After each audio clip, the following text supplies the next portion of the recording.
তুমি যেহেতু আমার ভিডিওতে ক্লিক করে ঢুকেছো, তার মানে তুমি একটা আইডি হ্যাক করতে চাও। আর আমি শুরুতেই বলে দিই, তোমরা কিন্তু ফ্রেন্ড লিস্টের আইডি হ্যাক করতে পারবে না, আবার যে কোনো আইডিও হ্যাক করতে পারবে না। তো আজকে দেখিয়ে দেবো তোমরা কোন কোন আইডি হ্যাক করতে পারবে। মানে বড় আইডি হ্যাক করবা, মানে 64, 65 এরকম লেভেল আইডি হ্যাক করতে পারবে। দেখি ওরে ভাই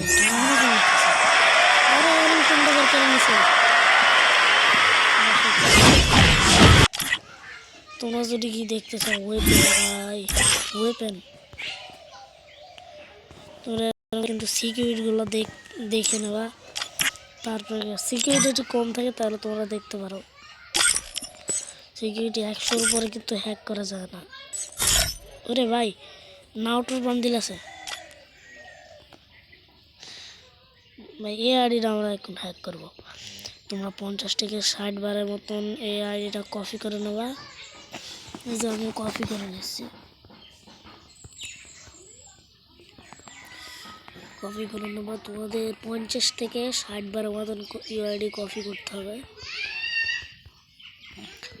60 বার ইউআইডি কপি করা শেষ। তারপরে তোমরা যাবা ওয়েপেনে। তারপরে এখানে কি আছে, তোমাদের ডায়মন্ড নিলে তোমরা নিতে পারবে এগুলো। ওয়েপেন ভাই 3টা গেম আছে, কিন্তু সিকিউরিটি মেলা কম আছে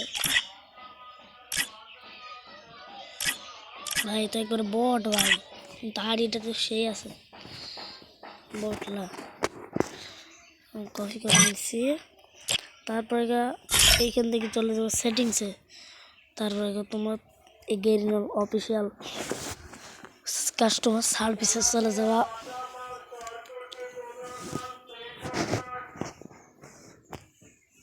গেরিনার অফিসিয়াল সার্ভিসে তারপরে তোমাদের এখানে নিয়ে আসলে তোমরা যে আইডিটা হ্যাক করবা,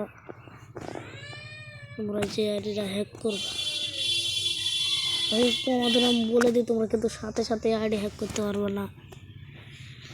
এখানে পেস্ট করে দিয়ে তোমরা এখান থেকে পুরো ব্যাক চলে আসবে।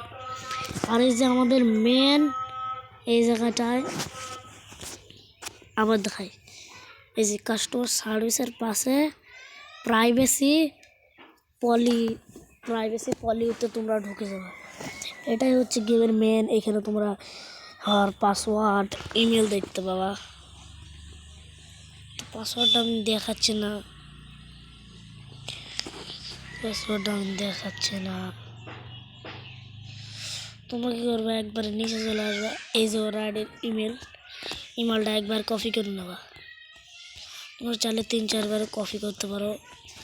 তারপরে সাইনিং অপশন আসবে, এই সাইনিংয়ের ওই নিচে ওর ওই ইমেলটা লিখে দিতে হবে। তোমরা যেই সার্ভারে গেম প্লে করো সেই সার্ভার লিখে দেবো। তারপরে তোমাদের নিয়ে যাবে সাইনিং অপশনে। এর পাশে সাইনিং অপশন আছে, ইমেল অফটা দিয়ে দেবা, ইমেলটা দিয়ে দেবা। তারপরে তোমরা একটা নাম্বার কপি করে আনছো, ওই নাম্বারটা এখানে বসাই দেবা। তারপরে তোমরা পুরা ব্যাক চলে আসবা। তার 3-4 দিন পরে তোমরা তারপরে কি করবা, তোমাদের আইডিটা লগ আউট দিয়ে দেবা। এইখানে লগ আউট দিয়ে লগ আউট অপশন দেখতে পাচ্ছ, এর নিচে লগ আউট অপশন দেখতে পাচ্ছ, লগ আউটে ঢুকে যাবা। হ্যাঁ, কনফার্মে ঢুকে যাবে, তোমার আইডি লগ আউট হয়ে যাবে। তারপরে তোমাদের জন্য কোনো বটলা জিমেল থেকে থাকে, তাহলে তোমরা ওই বটলা জিমেলটা ডিলিট করে ওর ওই জিমেলটা নিয়ে নিতে পারো। আসলে তোমাদের নিচে যে লক্ষ্য করতে হবে ওর এটা জিমেল আইডি না ফেসবুক আইডি। যদি ওটা ফেসবুক আইডি দিয়ে খোলা থাকে তাহলে তোমরা ফেসবুকে ঢুকে যাবে। তো আপনাদের ভিডিওটা কেমন লেগেছে, আশা করি ভালো লেগেছে। সুস্থ থাকবেন, আল্লাহ হাফেজ।